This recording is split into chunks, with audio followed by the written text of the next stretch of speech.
Yo, what is up guys? Welcome to part 2 of this grand day trip. If you haven't watched part 1 yet, go ahead and do so. Otherwise, enjoy.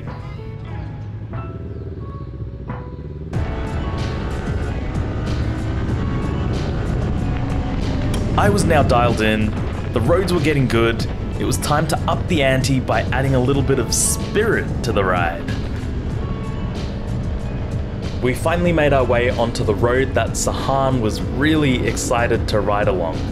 I decided to stick behind him to stop myself from doing anything stupid. Just as Sahan and I were about to unleash on these beautiful twisties, we heard some commotion through our headsets. It soon became apparent that someone had come off their bike. We all rushed to the scene, hoping that nothing too bad had occurred. And we arrived to find Gishan sitting on the ground with his bike flipped head over heels. Thankfully, the accident wasn't too bad, it could have been a lot worse. He ended up with an injured knee and the bike was slightly worse for wear. Hey guys, you need any help or? Cheers. But he was able to ride it to Euroa and back home again. Which to me is a good result when you're talking about a motorcycle accident. Main thing is you're all good. Nice, the mighty BTR. I'm guessing that's dirt that went into the exhaust. The rider and the bike were both troopers in this instance.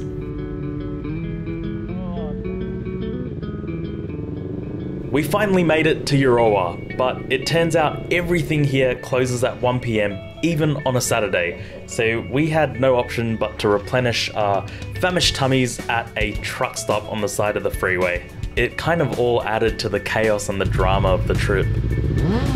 We were all meant to head back via the scenic route, however we'd gone well over time and most of these guys had tinted visors, which are a nightmare in the dark. Oh, that reminds me. I made a video talking about the gear on this ride versus my normal commute and I forgot to mention visors. So my helmet is a HJC and it comes with a clear visor alongside a drop-down shaded visor, which means I never have to switch visors. This is huge for me because as a commuter, I can be traveling through dawn, broad daylight, dusk, pitch black at night, all in the same day. Also, special mention to the compression shirt I wore. Some of the other boys had to deal with removing their layers, storing them, then putting them back on later. What's wrong? It's cold, I'm gonna put my... Oh really? Dude, I'm so warm in this. I'm freezing, so man. toasty. This is so right through me. And I genuinely believe the compression shirt was a big part of the reason why I didn't have to deal with any of that.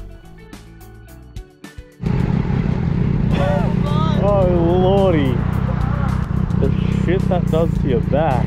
It's almost worse when it's straight freeway, because you're just like sitting there. This is what riding a 675 does to a man, and I can't wait to experience it.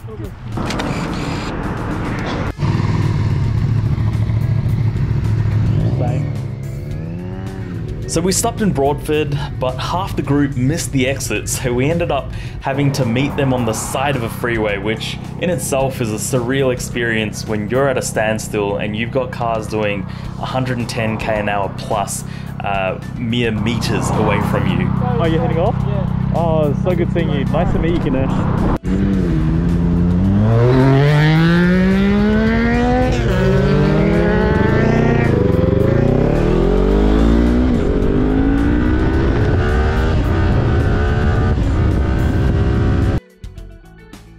So freeway riding sucks, it's boring, and as a daily commuter I get enough of it on a weekly basis, but we kind of had no option because we were losing daylight fast. Highway patrol had me sweating here. It's funny because Renal, Sahan and I have obnoxiously loud exhausts, we were filtering through traffic, those two have defectable tail tidies, yet we were waved through whereas the learners were flagged, stopped and breathalyzed. Yeah! Oh no!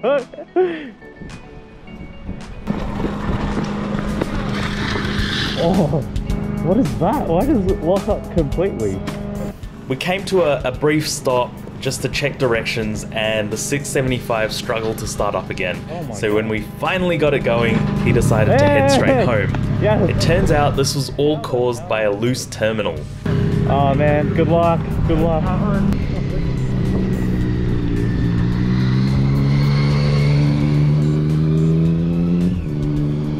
Alright, see you later. We came to a final stop, which we thought was a restaurant or a cafe, somewhere we could chill for a bit. It turned out to not be somewhere we could chill for a bit, so we kind of just stood in the car park, stretched for 5 minutes before hopping straight back on the bikes and heading back home. Holy shit, what a day. I had so much fun. I want to say thanks to Sahan and everyone I met during that group ride. You guys were great. I had an awesome time. It just reminded me about how fun motorcycling can be. Yes, commuting on a daily basis, it's already fun compared to taking the train or riding a car, but throw in these beautiful roads, an awesome destination, a great bunch of people, and good group chemistry, and you've got yourself the ultimate group ride.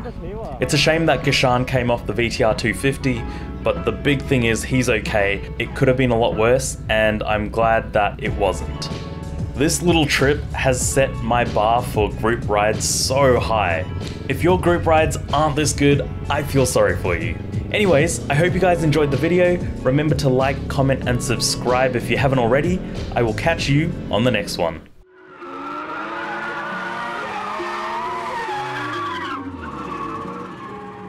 You say you got them guns, but I've never seen you bang. You say you got them drugs, but I've never seen you slang.